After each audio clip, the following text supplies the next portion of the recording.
So we want to just continue to move on and continue today with Businistry. Again, the topic of this message is Businistry, making a dollar while making a difference. Yes. Making a dollar while making a difference. Today we'll deal with that a little bit more as well.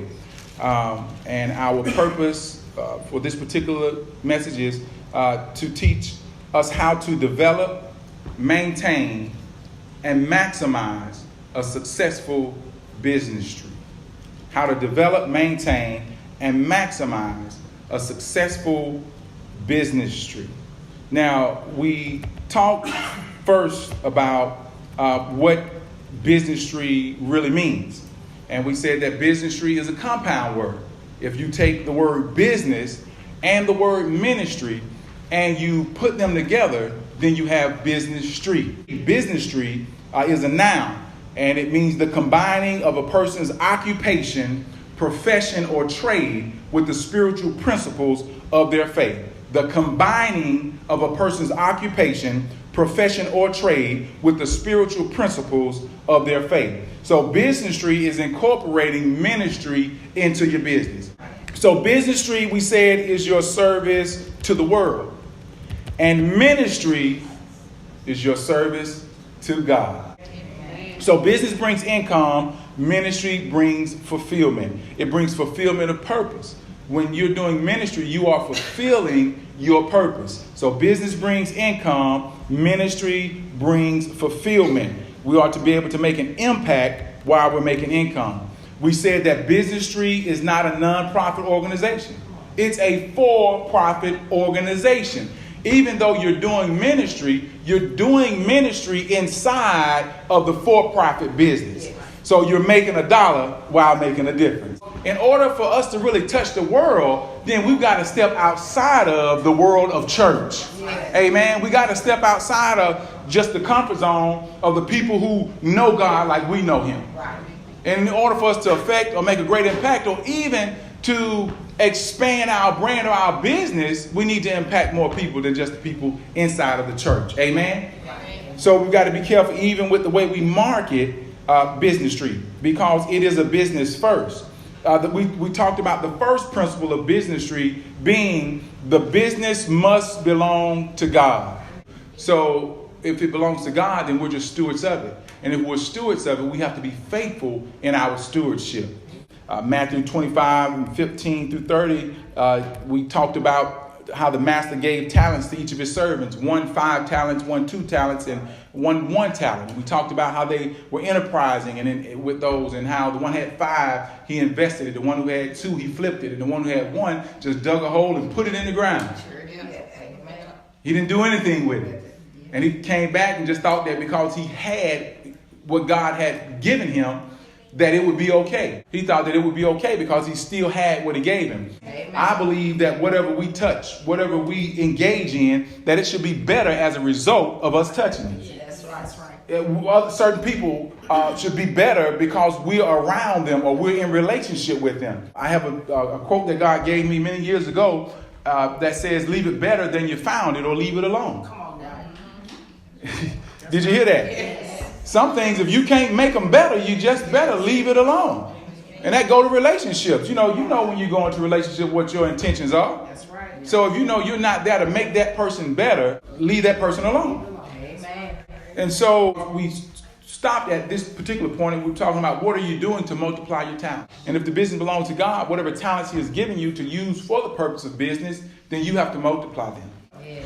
So if he's giving you power to get wealth, then he's giving you power to multiply money, power to multiply finances. He's giving you economic empowerment. If the purpose of the power that God gives us is to get wealth and to establish his covenant, then that means we have to build something that we can leave behind in the earth as a legacy. I'm building something that can outlive me. And so one generation plants the seed and one generation enjoys the shade and the fruit. See, some people have the idea that just because I planted the seed, I should be able to enjoy the shade of the tree and the fruit. But chances are when you're planting a seed, a business or ministry that God has given you a vision to do, chances are you're not going to live long enough to see the full manifestation of it. If you do, then you didn't plant a big enough seed. So the business makes the dollars, but the ministry makes the difference. See, if your business belongs to God, then it will be a business stream.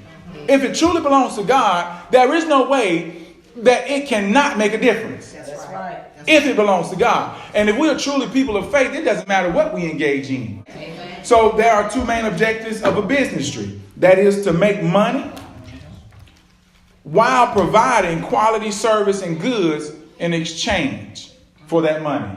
The second thing is to minister help and hope to those who come in contact with your business.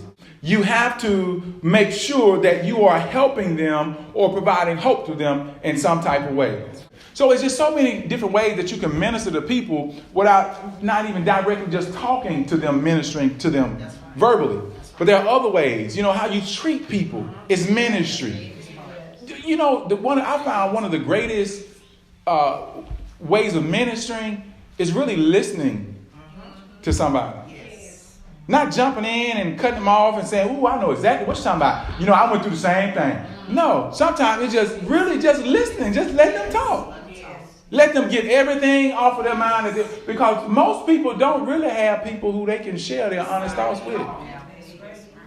And as a result, because they hold them in, it begins to build up sorrow, resentment, and guilt, and all type of other cancerous spiritual mess will invade your emotions and your mind if you don't have somebody who you can just talk to. And they don't listen with judgment. They don't listen to try and tell you what you should do. It ain't about trying to, because some people ain't talking because they want the answer. They already know what the answer is. Most of us know what we need to do. That's why we give other people better advice than we give ourselves.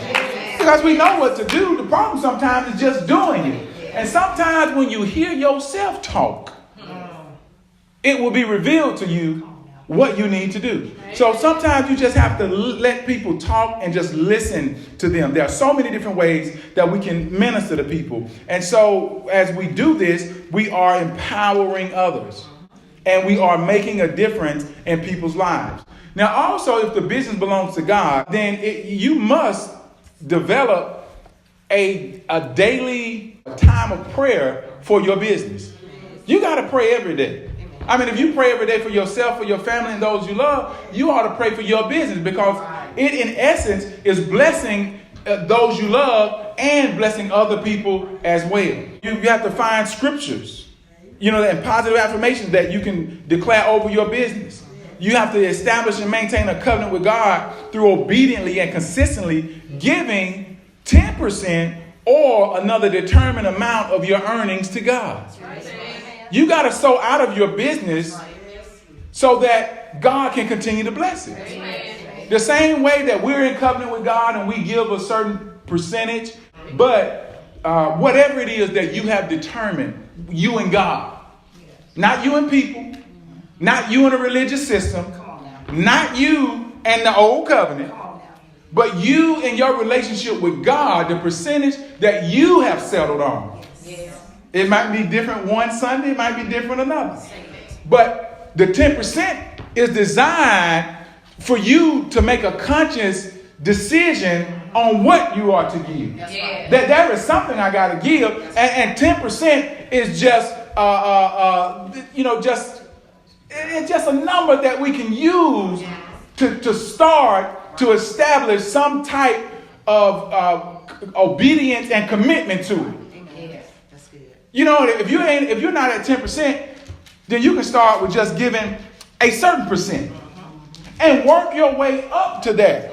See, we've been living in this religious trapping that says if you don't give your 10%, then God has a problem with you. No, he don't.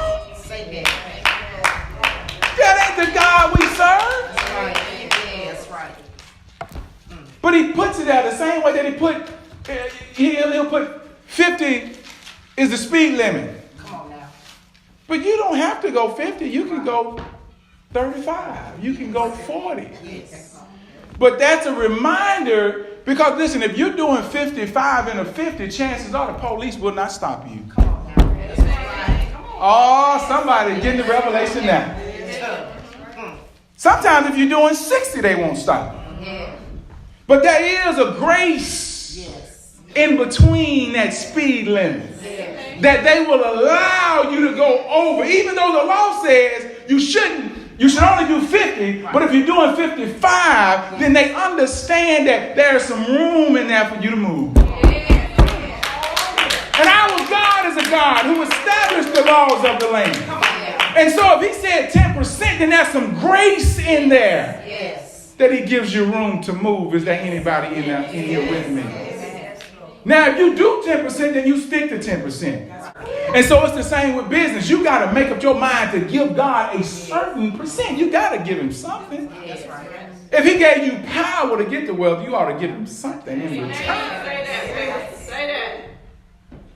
So this places God as first in order priority when we do this.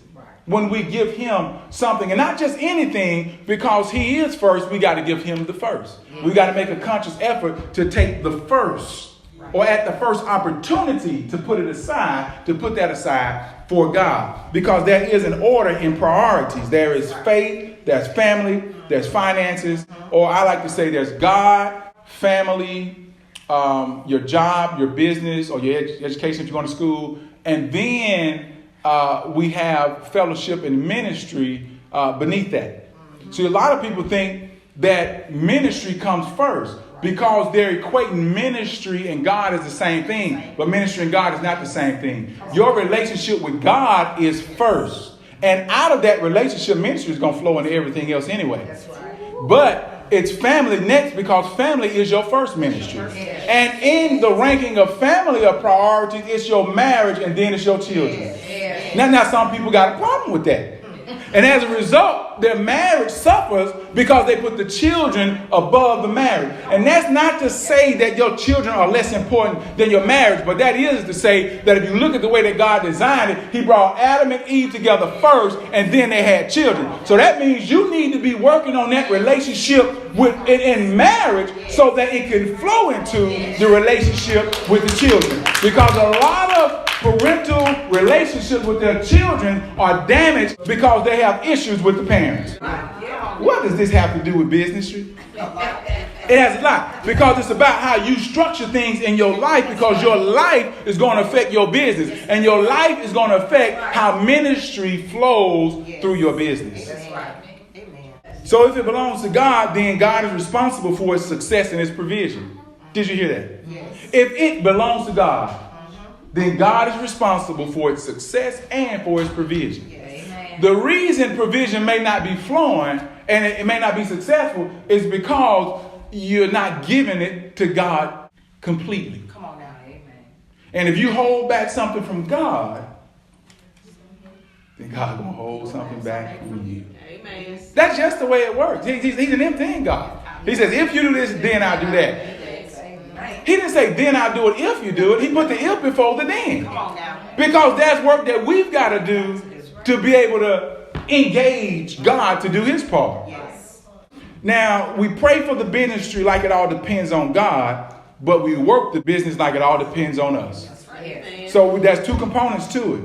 And so, and that's dealing with the business belonging to God. And so I want to take a few minutes to deal with the second principle of business, and that is the businessry must be ran with integrity and dignity. Amen. The businessry must be ran with integrity and dignity. Yes. I'll say it again. Yes. The business must be ran with integrity and dignity. Amen. So many believers will engage in business and take over practices or bad practices from their personal life into the business.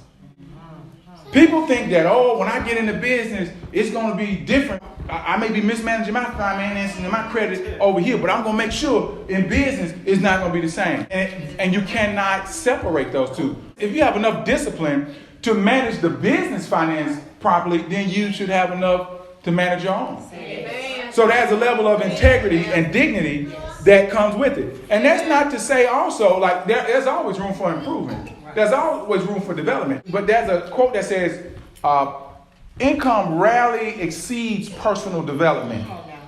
Income rarely exceeds personal development. So if you're going to be successful at finance or anything else, then you got to make sure that you take time to develop yourself in whatever areas it is that you need to be developed. Luke 16:10 says this, and this is from the NIV.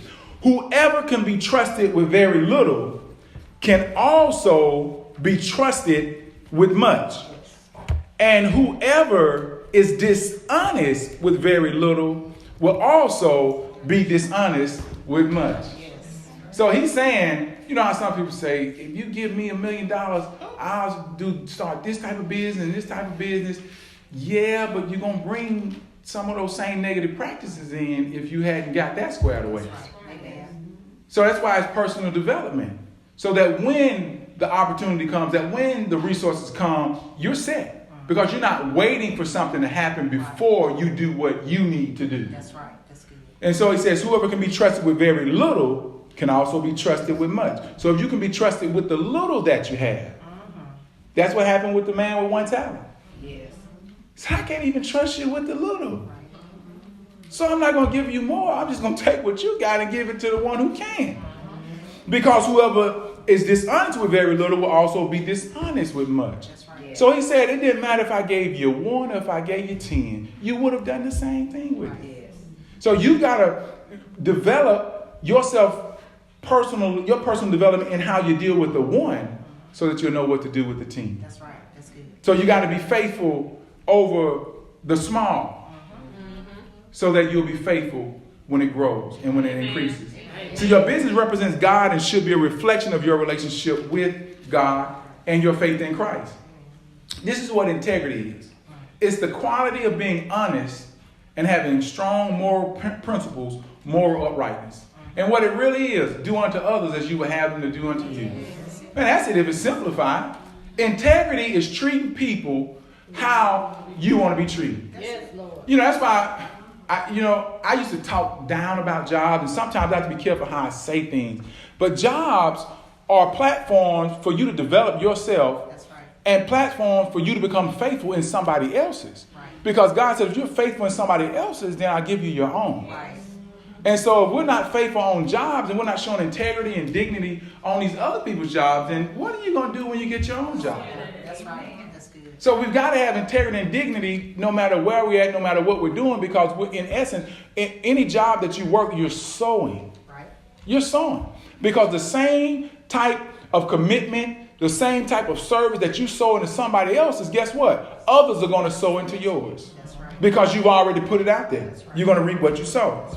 And so that it is the quality of being honest and having strong moral principles, moral uprightness. And dignity is the state of quality of being worthy of honor or respect. Being worthy of honor or respect. So it's the same thing. If you want it back, then you've got to give it. That's right. If you want respect, then you have to be respectful. Right. The Bible says a man who has many friends must show himself friendly. That's right. So you don't get friends by being nasty and messy and gossiping and backbiting and talking behind folk back. You're not going to have friends like that. Now, you will think you have friends. Yes. And there's a difference between friends and just people who you associate with. Some folk only like you as long as you spilling the tea. Bees are attracted to flowers that have pollen. Yes. They don't deal with the flowers that don't have pollen. That's right. Now, some people who, if you ain't got nothing to give them, they ain't coming around. That's right. So we also have to provide excellent service and also quality product. That's part of the integrity and dignity. That whatever you provide, it has to be quality. Yes. Or the best that you can give at the level that you're on. That's it. See, sometimes you don't have it all to do it exactly how you want to do it. Right. But you got to do it the best where you're at. And that's where excellence comes in. And excellence is a prevailing attitude. It is an attitude that prevails against the circumstances that it's dealing with. Even though there's a lack of resources, excellence still prevails and say, even though I don't have much to do with it, I'm going to do my best with the little I got. Come on, man. Yes. And that's another way of showing integrity and dignity. By providing excellent service and quality product, not being involved in get-rich schemes.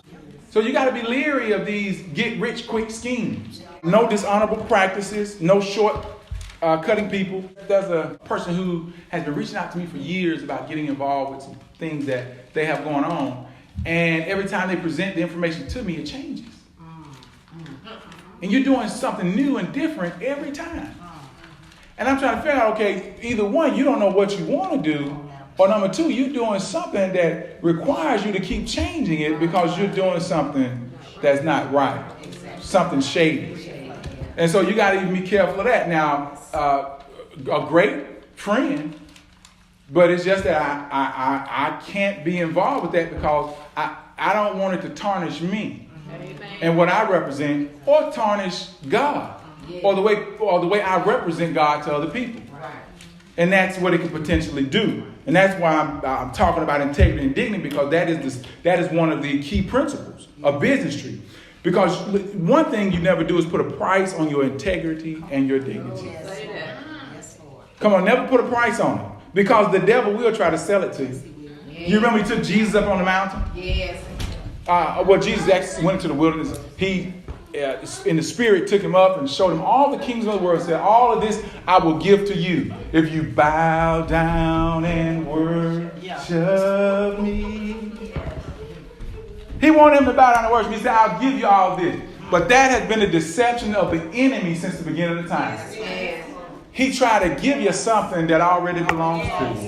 Yes. The earth is the Lord and the fullness thereof, but he has given it unto the children of men. It's already yours. The wealth of the wicked is laid up for the just. So it's already yours, but you just have to get to it. You have to figure out how to pull it to you, or how to get to where it's at. So the enemy is saying, I'm going to give you the kingdoms of the world, but Jesus is thinking, bro, it already belongs to me because my Father owns it. You remember when he came to Adam and Eve, he said, you will be like God? Hold on, I'm already like God. What you talking about? So he's going to come and try to present and sell something to you that you already belongs to you, even though it's not yet in your possession. That's right. That's right. Even though it has not yet manifested. Success in business belongs to you.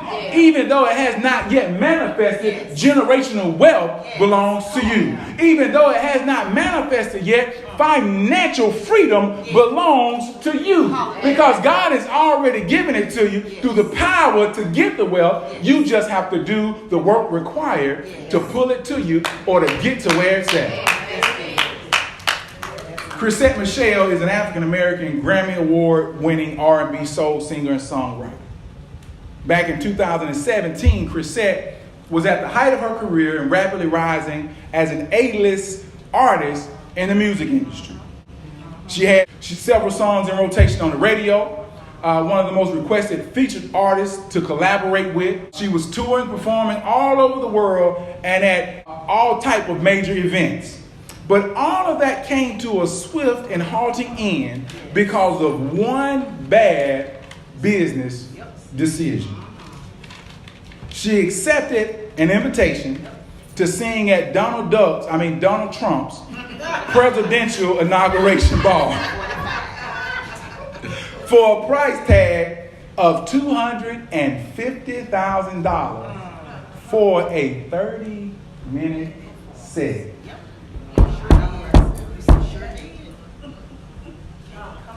$250,000 for 30 minutes.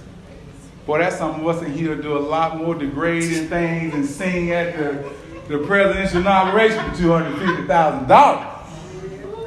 So I can't judge her on that. I can't judge her at all. But I can zero in and hone in on an issue with integrity and dignity. Yes, that's right. Because I want to ask y'all this though. How many of y'all would have sung at that inauguration for $250,000? Somebody in the back said, I might have. Look, they wouldn't have invited me back. Because I can't sing. That is tempting. That is tempting. But here's the thing. To a person who is experiencing a financial dilemma, a person who does not have, the financial means, and they're in a place where it's my integrity or it's money, some people would, in that position, would give in. But a person who is at the height of their career and has all of these other opportunities at her disposal, I think that was an issue with integrity and dignity right there. Many of her peers and fans expressed their disapproval and advised her not to accept. She lost endorsements and jobs behind her. Her music was pulled from movies. She was dropped from her label. And she even had a miscarriage, which she believes was linked to the stress associated with the backlash that she got after she performed. She also admitted to thoughts of suicide. And in an interview with Essence Magazine, she apologized and admitted that it was a bad choice. She regretted everything that happened and said it destroyed her career. See, protecting the integrity of your brand is more important than making a quick comment. Yes. Because protecting the integrity and dignity of your brand provides other opportunities for you. Yes. And you don't have to base the success of your career or your business on one simple decision. See, integrity creates quality service, which attracts quality customers. See, she was attracting all type of quality opportunities. But then this one bad decision, which wasn't a quality opportunity, messed up her entire career.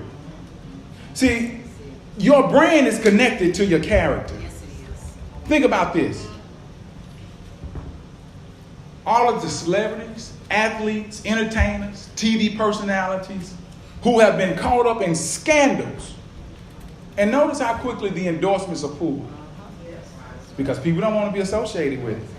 Whether it's true or not, they say, well, we're just going to pull away. And once you get that figured out, then we'll come back and discuss whether or not we'll still be doing business together. See, your lack of integrity will affect your brand. Jesus even kind of shared a little revelation concerning this when he told his disciples, he said, you're going to be offended of me. Because they're going to make all type of accusations against me that are not true. They're going to be false. But when they smite the shepherd, the sheep are going to scatter. That's right. And that's what happens. Once the enemy smites your businessry with one wrong move, one wrong deal, one wrong connection, then people are going to scatter. That's right. Until you get that fixed and you get it right. See, as a business owner, your brand is also connected to your faith. You're in the business of ministry and business, so you are accountable to God first.